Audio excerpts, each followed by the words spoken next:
Yes, children. So finally, we understood about, the primitive subsistence farming, and even we call it as a slash and burn cultivation. So how it works? See here, children. So there will be an intact forest. They'll just clear that forest. They'll just, they burn it and they'll make it as a fertile soil, and they'll be doing a agriculture or cultivation.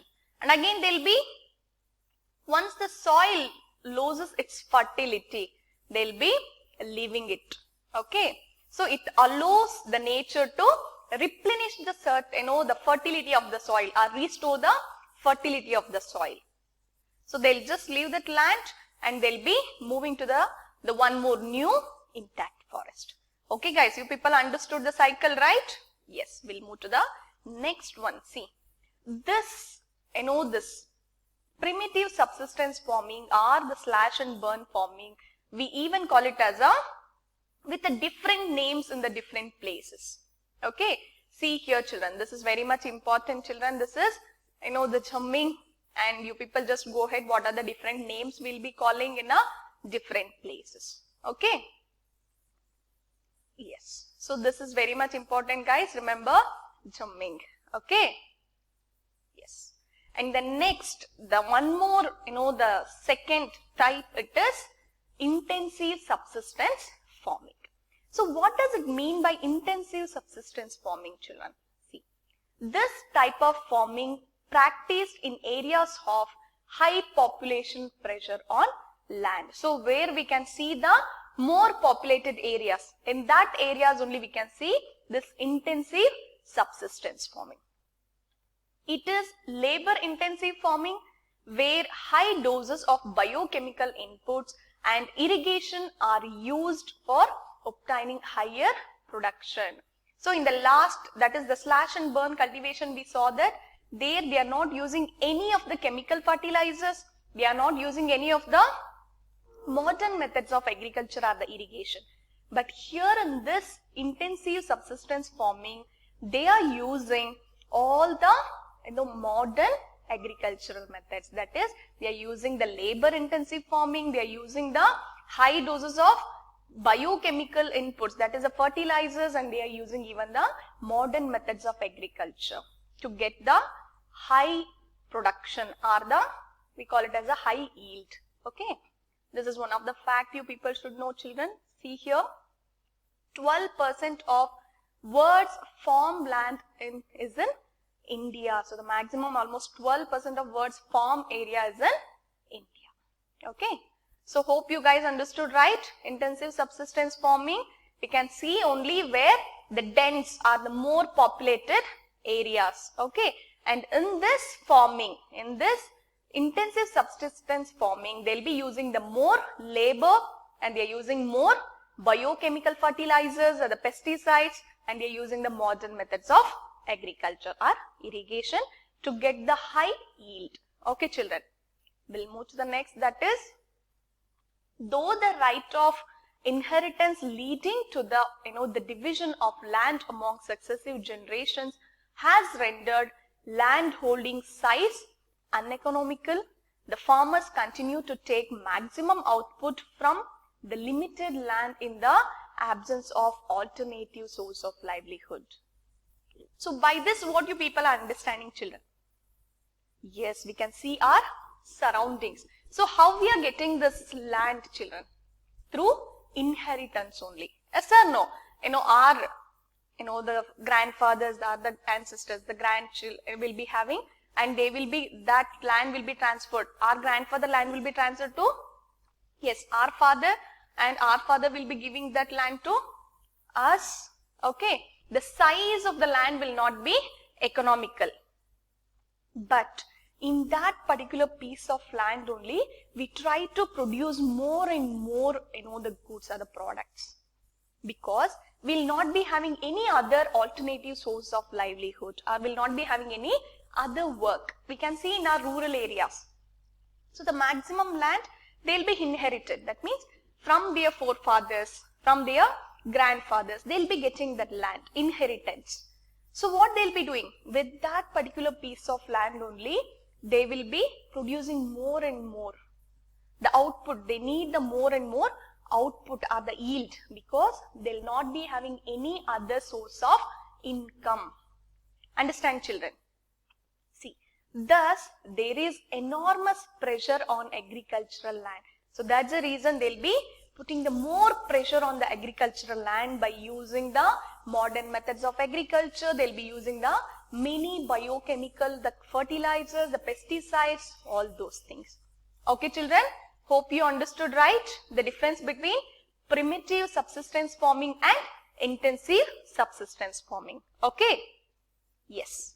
And the third one we can see, that is commercial farming. So what will be the difference between primitive, intensive and the commercial farming, children?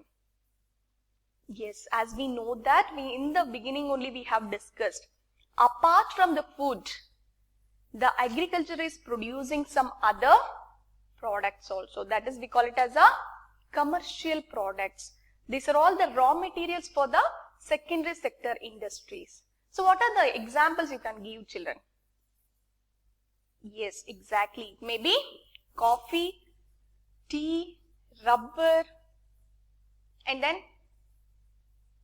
yes, jute, all those things we consider it as a commercial farming. See, in this type of farming, higher doses of modern inputs like HYV seeds, chemical fertilizers, insecticides and pesticides are used in order to obtain higher productivity. So even here also, like intensive subsistence farming, they are using the modern methods of agriculture.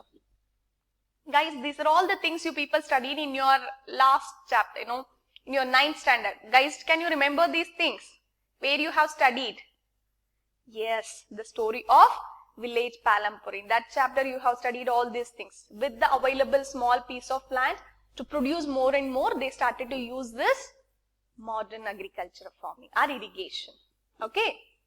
So even here also in commercial farming, they are using this, the modern agricultural inputs, that is HYV seeds, that is high yield variety seeds, chemical fertilizers, insecticides, pesticides and other modern methods, and even the technology, okay, to get the high yield or higher productivity. See, the degree of commercialization varies from region to region. So this commercialization of the agriculture depends on the region to region, okay, some place to place. For example, rice is a commercial crop in Haryana and Punjab, but in Odisha it is a subsistence crop. Okay, children. So here what happens? This is a necessary crop in Odisha, but in compared to Haryana and Punjab, this is a commercial crop. So as we know, I'll be telling many times, Punjab, the farmers and all the rich farmers, okay, so they will be exporting these kinds of goods, are the things which they are producing, okay. Yes. See, the plantations. So you people understood the difference between primitive subsistence farming, intensive subsistence farming and commercials, okay. See, next, this plantation is also one of the commercial farming, okay, children. So the plantation is a type of commercial farming. It is the type of farming in which a single crop is grown on a large area. So you can see some coffee plantation, other tea plantations and all. What happens, children? Yes, with the very large area, they'll be growing only single crop.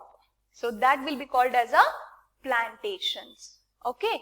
See, the plantation has an interface of agriculture and industry. So here we can see we are not using anything directly here. Okay. So it is an interface of agriculture and industry.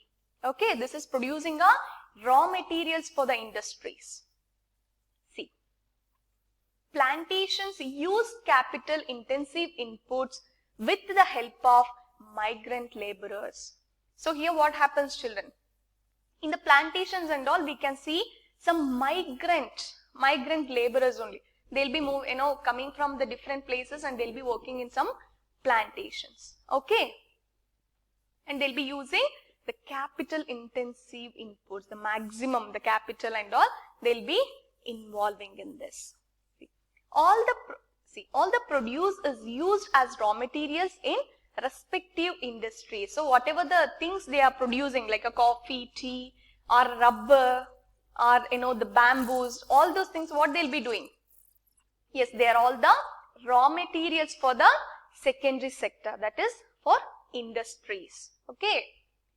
Tea plantations in Assam and North Bengal, coffee plantations in Karnataka, banana plantations in southern part of India, rubber plantations in Kerala, bamboo plantations in northeast India, etc. are some important plantation crops grown in India.